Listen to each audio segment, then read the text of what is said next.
Hi Misadventurers and welcome to my channel. So for today's video, I'll be sharing a cup of tea with you guys while I go over a few conspiracy theories that I've compiled for this video. Hi guys, so for today's video, I've been doing my research since it's quarantine and I have like a whole lot of time on my hands. And I've been doing my research and I've been like finding conspiracy theories. Basically, I'm very fascinated by conspiracy theories. So I found a few online that are South African related, so that was really awesome. So I thought I'd just bring them onto a video and just like do this. So the first one is bizarre at first when you hear it, but then like the definition and the explanation of it kind of makes sense. So there's this theory going around, not even the theory, but people have actually experienced this. So, but there's a cat driving taxis in Joburg, Bree taxi rank to be exact. There is a cat that drives taxis. Can I just have a sip of my tea just so that you guys can digest that information? Wow. Yeah. So that's wild.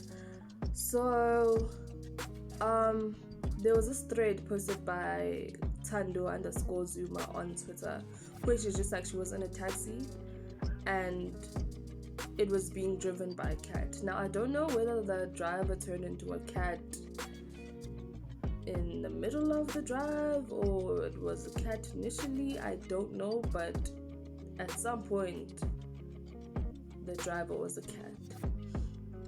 So the lady who was next to her said that it's isalamuzi.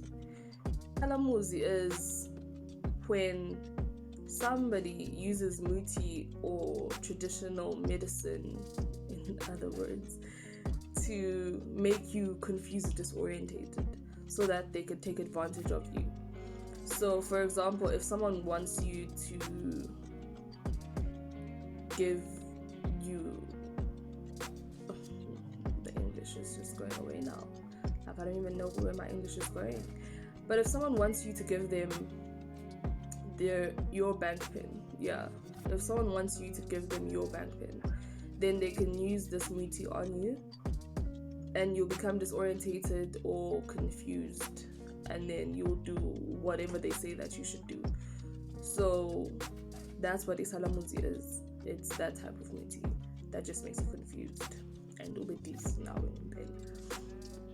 So I'm guessing that's what the taxi driver was using to just make his, but I don't know what he would have been gaining from that whole situation. It could have been somebody in the taxi. But yeah, that's the first conspiracy theory that I've come up with. And then yeah, that one was a trip for me. That one, like, I did not believe it at first, I'm not gonna lie. But then once I did my research on it, it's just like, okay, these things do happen. Like, there are a few people that I've met who have had this happen to them. Like, you'd be in town and someone would come to you and start a conversation with you, and then by the time that they leave, they already have your phone and your wallet and whatever, and you have nothing. And you won't remember, or you'll be so confused as to how it happened, but it happens. So that's the first one. The second conspiracy theory isn't exactly a conspiracy theory, but it is more of a phenomenon, and it's named after the late Nelson Mandela. It's called the Mandela effect. It's named this because a few people in the world believe that Nelson Mandela actually died in prison in the 1980s and that he didn't pass away in 2013. So when they heard that he passed away in 2013, it was like a whole shock to them, because it's just like, wait, but didn't this person already like pass away in 1980? Don't. So it was that whole situation. So now they named it after that, because like after his passing, his actual official passing, a lot of people came up and were just like, no, but remember that he passed away in the 1980s and not now. So that's why it's called the Mandela effect. But then scientists have sort of debunked it, because people were saying that it's possible that it's because we're in a parallel universe. So they were coming up with a lot of different explanations to this. But then scientists are saying that it is actually false memory. So your brain can actually create its own memories, and it's all dependent on different things, like the chemicals in your brain, or even I could be having a conversation with you and I could suggest a few things. So it's up to your mind and the surroundings that you're in that practically dictates your memories. So yeah, but then also it could be a whole lot of misinformation, because like newspapers back then could have reported that he passed away when he was arrested or something.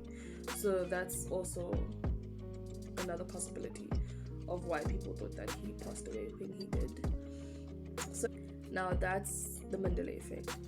Now I've also come across a few other conspiracy theories. For example, our former public protector Thuli Madonsela was supposedly a CIA agent, and I haven't actually done my research on that one, but I feel like it didn't trend as much as the other two that I've discussed so far. So there's that.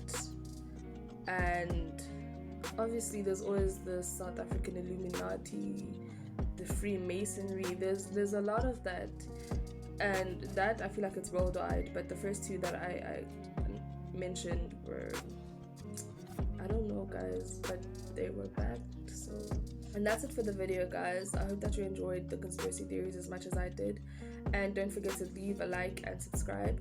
And if you have any Mandela effects that you think I might be interested in hearing about, don't forget to leave them in the comment section below. Have a good night. Or